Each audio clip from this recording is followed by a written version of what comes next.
have a doctorate in human sexuality and a background in psychology, and I'm also was an ultrasound tech for 26 years. So I have a background of not only some of the mental health, the sexual health, but also physical health.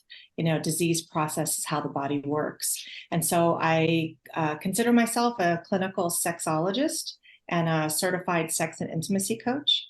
And I work with individuals and couples, just trying to help people stay connected, learn skill building, help them just be able to be open with who they are, their gender, their sexual orientation, and just that sexual communication to really allow people to thrive and be true to their sexual being, because a lot of people are very suppressed. So that's kind of what I do to help people open themselves up to that. I'm curious, do you think that people even realize or know they're suppressed in their sexuality? If they are single, maybe not, because they don't have someone bothering them on the other side of it. But in relationships, there's usually one person that's saying, they want more, and one person that's not really feeling it as much. And a lot of times that's when they come to my office. So that dynamic is there. But sometimes people don't even realize until they start asking questions, because when they come into my office to see me and I bring up some stuff and they're like, gosh, I didn't even know that. I had no idea. Gosh, where have I been? I've been living under a rock. So when people learn a little bit from others, then things like little light bulb moments go off and they're like, gosh, you know what? I didn't realize how much I don't know. So I do believe there's a lot of people that don't realize how much they're missing. And if they do, it's because their partner is wanting more. Very interesting. I'm curious if we don't, as humans, kind of explore our sexuality, are there any repercussions for that? Or is it okay to not really maintain, I guess, this area of our life? Well, it kind of goes back to that statement of, are you alone or are you with somebody? And I think it's, first of all, even if you are alone, it's still important to be able to learn your body, understand your body, first of all, for medical reasons, just to be able to touch and feel if something is not normal, but also just for your own energy, your own growth. And I think a lot of people that have issues or concerns in relationships have not either masturbated. I'm talking more so with women. They haven't masturbated. They haven't explored their bodies. They haven't appreciated it. And so they're missing out on pleasure. And so if they're by themselves and they don't really care if they're in a relationship or not, then maybe it may not be as important, but I think it's still important. It's almost like if you don't use it, you lose it. If it's somebody that wants to potentially be in a relationship, it's always important to keep that blood flow going, to be able to just know your body. So that way, when you get into a relationship, you really can help and support yourself and your partner by knowing what you like and what you don't like. So I think it kind of just depends on what you're looking for as far as yourself or a partner. I'm curious, how did you get into this industry?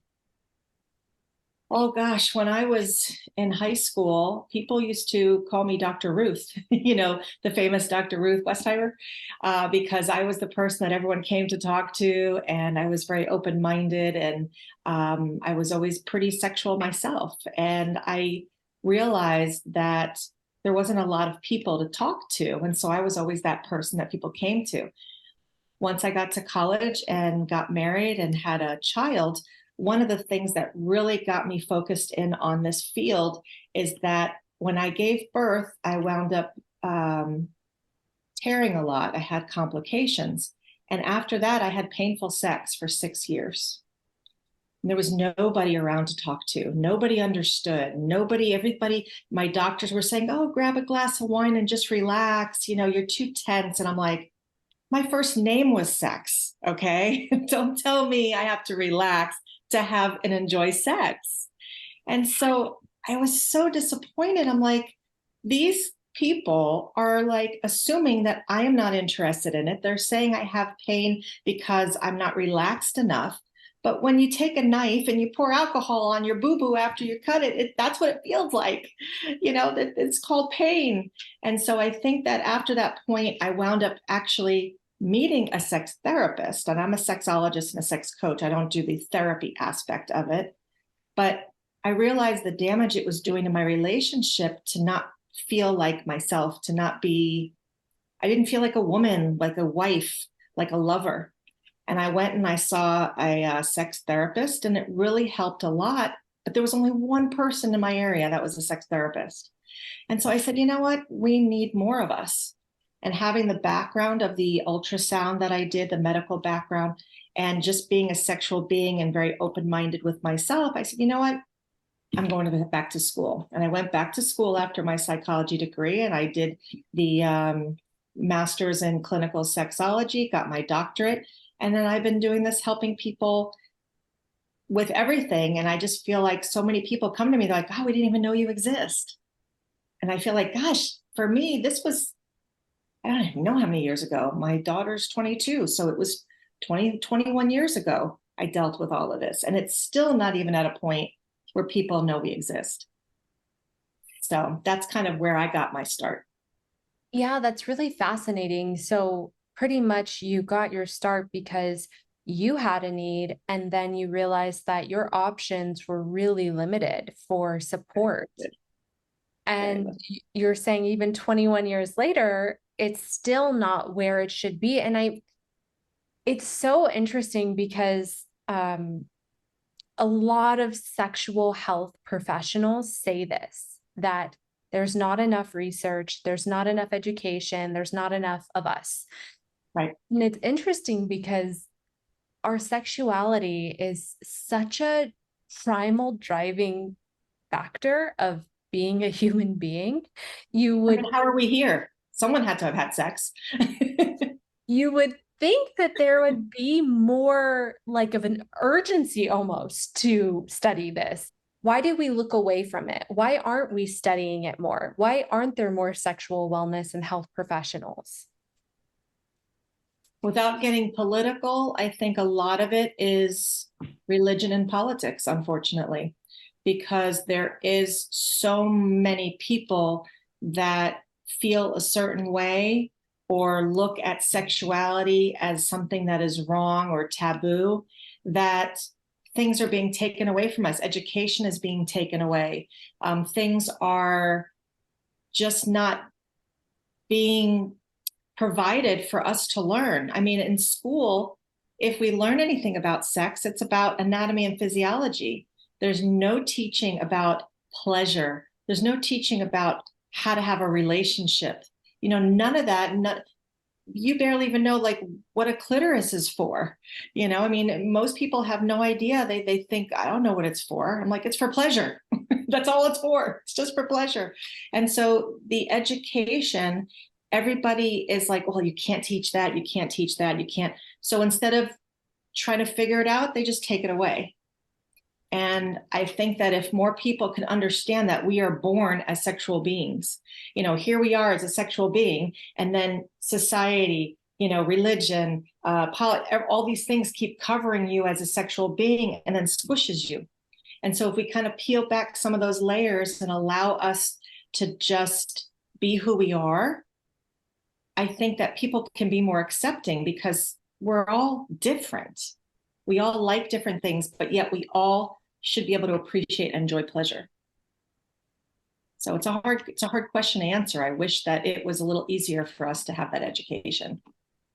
It's interesting to, when I hear professionals like yourself tell me, sexuality is still very stigmatized, even when it's in a professional or academic lens. I think people are just so afraid of what other people are thinking, what society is thinking and feeling. And one of the things that people always say to me when they come to me is that I'm very relatable and I'm very open, and they don't ever feel judgment. People can pretty much tell me anything sexual that they're going through. And if you have more people that are accepting like that, you'll have more people that are having the ability to open up. People can't even tell their family that they're gay, and you're like, when did you find out you were heterosexual? And people look and they're like, well, I've always known. I said, exactly. You've always known. These people always know. Why can't people understand that? It's just so ingrained in their heads from their parents and their parents that people just have to be able to think for themselves. And it's hard. It's hard to teach that. So we all just try to have to stick together and promote more things like what you're doing to get the word out there. Yeah, and speaking of where we're from, which is Live Jasmine, it's interesting. I know you just mentioned that you used to sell, sex toys, and so kind of we're in that pleasure realm already. And now you have a doctorate in human sexuality, and you're, working as a sex coach and a sexologist. But yeah, at Live Jasmine, which is a campsite, it is all about essentially helping people connect to their sexuality. Although I'm curious your thoughts on this because the Kinsey Institute is doing a lot of research on our platform.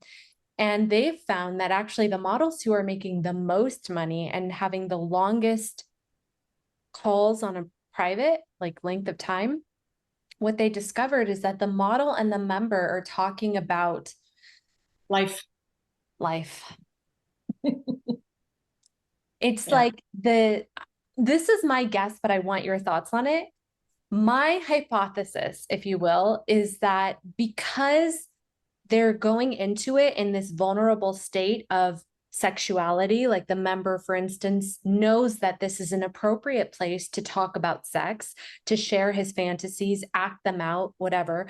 It's like already there's almost this instant trust or bond because they're both so vulnerable with each other that there's like this feeling of safety that develops, and that feeling of safety ends up translating into an actual friendship. Right. And it's true because you just said the word safety.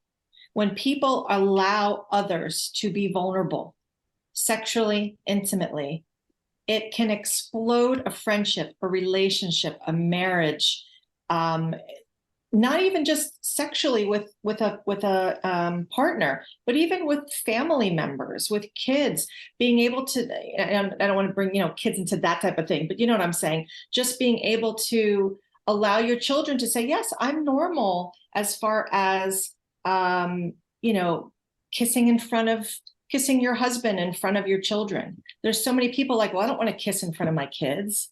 That's not right. And I'm like, but your kids need to see love. You're not being sexual, you're being loving, and that communication that they're getting, and that ability to be vulnerable when they are on these sites. They trust that that person actually sees them, and makes them feel safe to be able to open up and have someone to talk to. Because when people come in, one of the first things I say is like, we have a model called the Plicit model. And P is for permission. Permission to be you, permission to speak how you want to speak, say the words you want to use. I'm here, I will follow your lead. And the next thing you know, because I have so many people saying, oh, good luck getting my husband to talk. Meanwhile, I can't shut him up because they know they have the ability to open up. And I feel like with a site like yours and the statistics that you're talking about, when people are allowed to feel like, oh, I could be safe and free to be myself, I really want to get to know this person because I trust them. Such a valuable feeling to be offered. Absolutely. Like 100%. And we all, whether you're using a campsite or social media, it doesn't really matter what it is, but we all know that feeling of knowing that there's just that particular person that I'm safe with no matter what. They've given me whatever it is that I need to know that. And sometimes, just reaching out to them just because it just feels good to have that connection. I think that members are sometimes getting that from the models on the site. I'm curious, what are your thoughts on camming? There's absolutely nothing wrong with it as long as it's consensual between two adults and people are getting what they need out of it. What's wrong with it? And I also think a lot of times it could be beneficial for particularly men that may not have that safe space with their partners or soon to be partners or ex-partners, where they may have wanted to try something new and the partner looks at them, because I have many times people will say, what do you want to do? Oh, that's disgusting. And it makes them automatically shut down. But being able to talk to someone on the camera and be like, this is what I thought. And the person goes, oh, well, great. Give me some more information. Let me hear why. Let me find out a little more about what that does for you. And all of a sudden they're like, oh my God, I'm being heard. I'm being seen. I'm not weird. I'm normal. And people want to just feel normal. And I think that a lot of times that cam sites can make them feel normal and yet help them with communication and vulnerability. And that way they won't accept anything different from their relationships. Absolutely. Yeah. I've interviewed many members who have said that they have a particular fantasy that they've never had a partner who enjoyed it or was accepting of it. And it's interesting because, I've been interviewing also a lot of human connection experts. And there's research that suggests that fantasies in particular, like things that just turn us on, a lot of them are actually established in adolescence. These things that we may not discover until we're an adult, like, wow, I'm really turned on to that. But whatever triggered that in the system or, the brain, a lot of times was established sometime in childhood, if not even actually development in the womb. And so to have this deep rooted desire or fantasy, and you don't even understand it or where it comes from, and to have a partner be like, yuck, or what's that saying? Like, don't yuck. Yeah, don't exactly. yuck someone's yum. Don't yuck someone's yum. And it's really hurtful for them because it's such a deep rooted part of them. Especially according to one expert who's done a lot of research on this, he said, especially for men, their sexuality in particular really is kind of set in, like, more or less. And so by the time they're an adult and they have these fantasies or these things, they may control them or not do them or whatever the case is, but those fantasies are going to remain there. So yeah. Yeah, I was going to say it's helpful to have somebody that you can share some of those things to even just talk through. And even though I work a lot with single men, single women, and a lot of times men will call for a consult. I offer complimentary consults and we'll just chat to see, what are you looking for? What is your goal? And a lot of times they're like, well, I don't know. I just have these fantasies and I don't know if I'm normal. And they just want someone to talk to. So many times my coaching is not necessarily just to coach someone through skill building or whatever, or relationship, but it's to just be that safe space to just talk. Okay, well, tell me about your fantasy. Well, why do you feel it's wrong? What do you enjoy about it? How can you find someone that can maybe help support your fantasy? And so then all of a sudden they just open up and a whole new world opens up for them. And then to add a little extra, stuff that you all add, that even brings them into a deeper vulnerability, because they're actually either, expressing it in a way that's physical, in front of a camera or whatever they're expressing. But I think it makes a big difference for people moving forward, as long as it's not taken advantage of, where they're not seeking out people in person to actually have a relationship with, and being able to take what they're learning and being able to put it into reality as well, I think is important.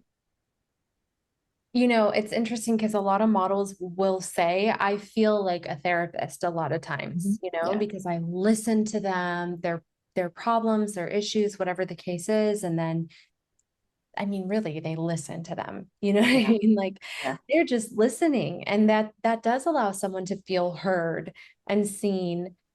But I want to ask you, what would you classify as the difference between a sex therapist and a sex coach, like what you do? Yeah. Therapy, you're actually giving diagnoses. You have somebody in your space and you are diagnosing them with something. And you are also working on processing through some more deep rooted issues, looking more into the childhood, the family dynamics. For the coaching aspect, we don't diagnose, but we take more emotionally and mentally healthy individuals that don't need the support necessarily for depression, anxiety, abuse, trauma, anything like that, and be able to coach them for things that they need, such as skill building, such as change of mindset, not processing through things to change the mind. There's a little bit of a difference because a lot of times when you're looking backwards and you're seeing, well, you had this trauma, or you had this happen in your relationship, you had this. Coaching, we need to know a little bit about it just to kind of get an idea of maybe where something came from. But there's many times I refer out to therapists and I say, you may need to work on this aspect, but I can still work with you on how to help your partner with masturbation, how to help your partner with an orgasm, how to connect and spice things up. So I'm coaching them, I'm giving them actual activities. Go home today, make sure you do this.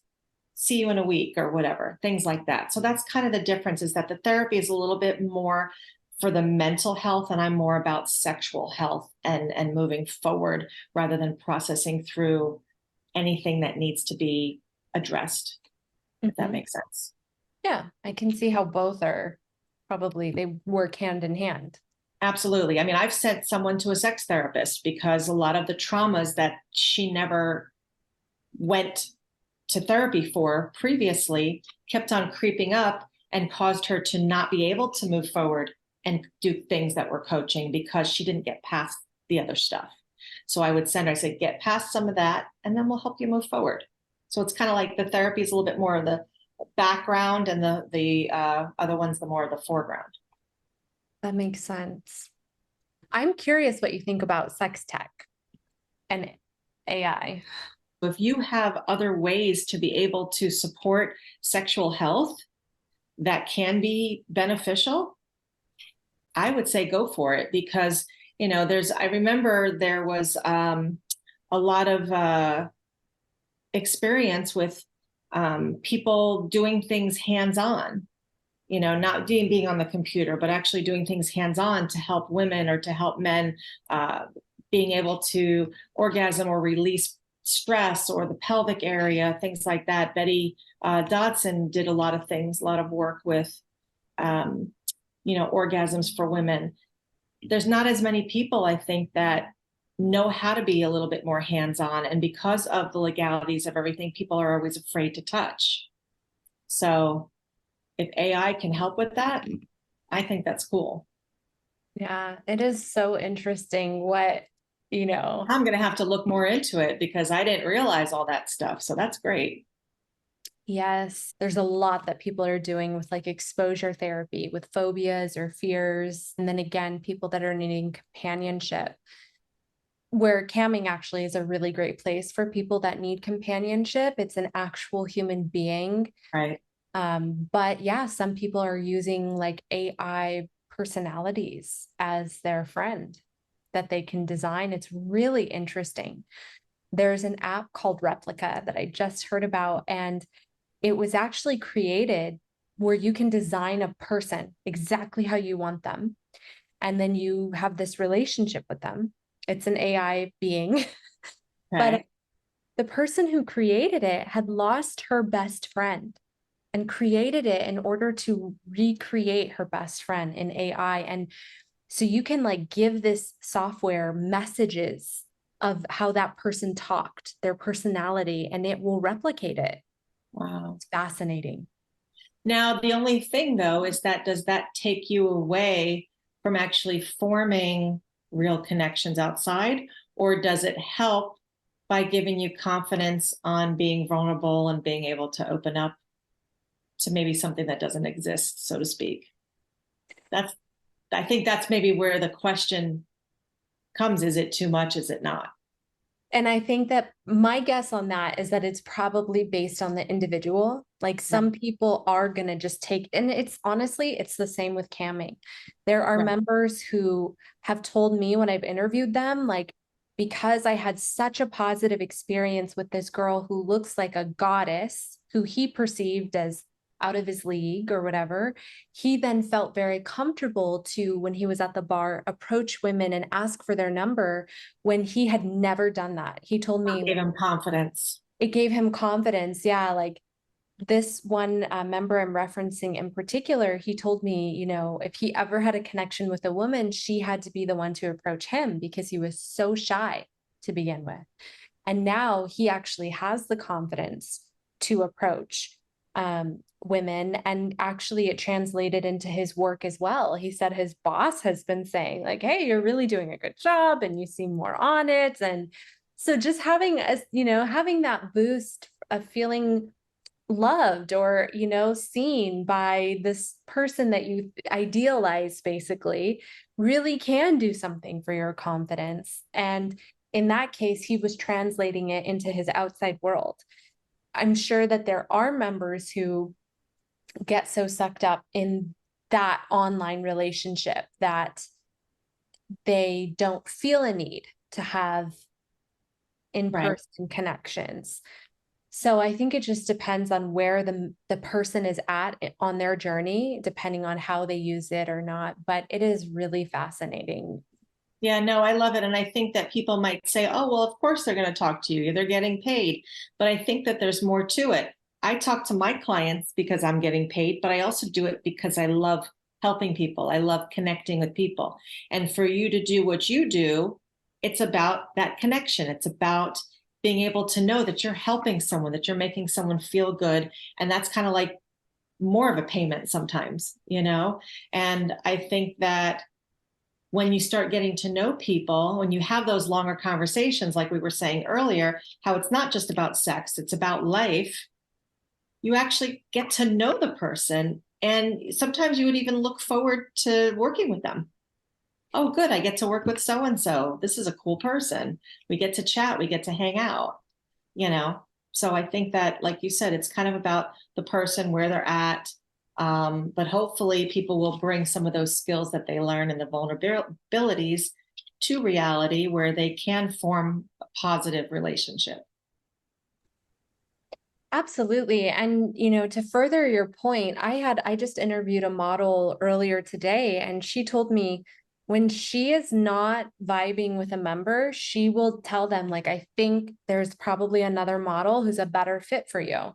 You know, it's not just about the money, it really is more Right. about the relationship and Helping. connection. And there are a lot of models that will say, I'm not really feeling a connection here. And I think it's better for you to find someone who does feel that connection. And yeah, she was telling me exactly that, that she has members who, you know, they celebrate their birthdays together. And she's like, I really, it's almost impossible not to develop real feelings for them. You know, like when you share these special moments with them, when you talk every day and share intimate moments of your life. If he Right. hasn't called for a few days, she's like, what is going I hope they're on? okay. Yeah, is there something wrong? Like, what's going on? You know, it's like a real relationship and Right. connection that forms. Absolutely. Yeah, and I feel the same way when I get some. Like I was just thinking about one of my clients. I hadn't talked to her and her husband in about 3 months, and I'm kind of like, is it wrong to just like say, "Hey, are you okay? I miss you." Check in on You know, them. How's everything? Yeah. right. I don't need your money. I just want to know you're okay. I was just thinking about you. Because yeah, you do form connections too, and it's really just helpful, I think, to everybody in the whole aspect of things. Absolutely. And to that point, I know, you know, I have a therapist and sometimes she will be like, "Hey, how's everything going? Just send me a text." And I think it's sweet. You know what I mean? I'm like, I like that, to know that there's this genuine human component to the relationship. Like you really care and you're checking on me. I Right. personally appreciate that, but yeah. No, I agree. I agree. And I don't think it matters whether you're wearing clothes or not. There's still, if you're that type of person, like you said, you knew someone that was like, my services may not be the best suited for you. Maybe you need somebody else. I've done that as well. I'm like, I don't think I'm the right person for you. And it's not because I don't want to get, uh, you know, financially stable for my home or for my family, but it's because I'm doing this for a purpose, and my purpose is to help others. And I want to make sure that I am the right fit. That money part doesn't matter. I want to be able to have that connection, because when you have that connection, you're going to be much better at what you do. And people tell me all the time that they've found me, and they say one of the reasons why they'll stick around is because I'm relatable. Because of that connection, they have found they're not getting judged. They're able to be vulnerable. So it's great. Yeah. Yeah, I love it. I love asking this question. It is, if you could give one message to everyone in the world about sexuality that you don't think people quite get right now, what would that message be? I think one of the things that I always say is be true to you and not worry about the judgment. Because no matter what you do, whether it has something to do with sex, the way you parent, the person you're with, how you do a job, everyone is going to have, there's always going to be somebody that has an issue with something that you do. And the more confidence, the more true to you are and living your truth, the happier you're going to be. And so being true to you just means whatever you feel inside, allow that out, get the support you need. A lot of people are not getting enough support because there's a stigma against getting support. And so that's one of the things that I think people really need to hear, is that if you struggle with being true to yourself sexually, intimately, knowing that we all are sexual beings, get the support you need, because you will be so much happier afterwards when you realize that you are being true to you. So that would be my message. Beautiful. I'm a believer in the being true to you. I think there's simple but true. Yeah. And then I protect your energy. Oh, that's big too. Protect your energy, because when you're giving other people the power to judge you, you're giving away your energy. Mm-hmm. That's why I'm surrounded with crystals. I love that. I keep it within, and no one is going to get through this barrier to keep me from being who I am. And so that's the message that I hope others follow. And I feel like being true to yourself and protecting your energy are like they go hand in hand. When you make choices that truly are honoring yourself, like, I'm not going to just do this to please you. I have a boundary here that I need to honor. You are automatically protecting your energy by honoring yourself and being true to yourself. So yeah. And you said the right words, because I just got goosebumps. Oh. So when I'm very connected to energy, and when I get goosebumps like that, when someone speaks, it means it's went out there in the universe. So you just put all that out, all that good, juicy stuff in the universe. I love it. I love it. Awesome.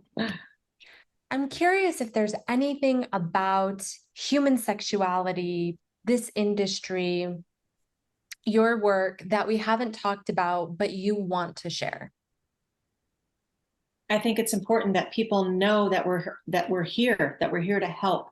That we've talked about actually quite a bit of stuff, but I think that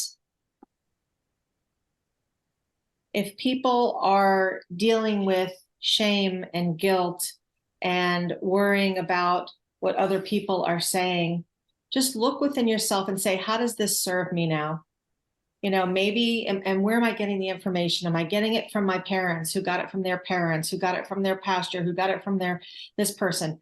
I think people need to look within themselves and be able to say, what is my story? I don't have to follow someone else's story. And that kind of goes back to being true to you, is saying, what do I really want, and what kind of a relationship do I really want to have? And I think if people can focus more on what they need in the situation they're in at that moment, things are going to be much better. And so don't be afraid to ask for help. Don't be ashamed to ask for help. And I think more people need to hear that. And not even just help, but don't be afraid to just reach out and talk to someone, just anything like that. I think that's beautiful. Yeah. Giving people permission to be supported and to Yeah, there is, there really is this thing I know for sure in the American culture, and I'm sure many other cultures have it too, where there's almost this unspoken, but you should be able to do it all yourself. And that's not true. Like we are tribal and communal down to our DNA. So I Right. think it's really nice when someone's like, no, you have permission to get support. It's okay. We all need it, actually. So no one's doing it all themselves. Yeah, I think people need to hear that more because people don't feel like they have permission. So that's my message. Beautiful. Thank you. My final question for you is, how do we, in your opinion, create a more sex positive or sexually healthy society? First of all, talking to other people in the industry. I think what you all are doing is great by doing interviews, by talking to professionals, to talking to people that are actually in the field doing the work and promoting it and asking the questions that normalize what sex and sexuality is. And I think that it's really, we are the ones that are doing it. We are the ones that have to go out there and be vocal. We are the ones that have to fight for sexual freedoms. We are the ones that have to be out there doing these things. And so I think for more positivity, it's just continually being out there, teaching, educating, and the internet is worldwide. So hopefully the more people that are on there doing what you're doing what I'm doing, can really change the world in a positive way. Beautiful. Thank you so much. Thank you. This was great. I really appreciate it. And I really hope that people can see with everything that we're doing, the positive impact that it can make on people.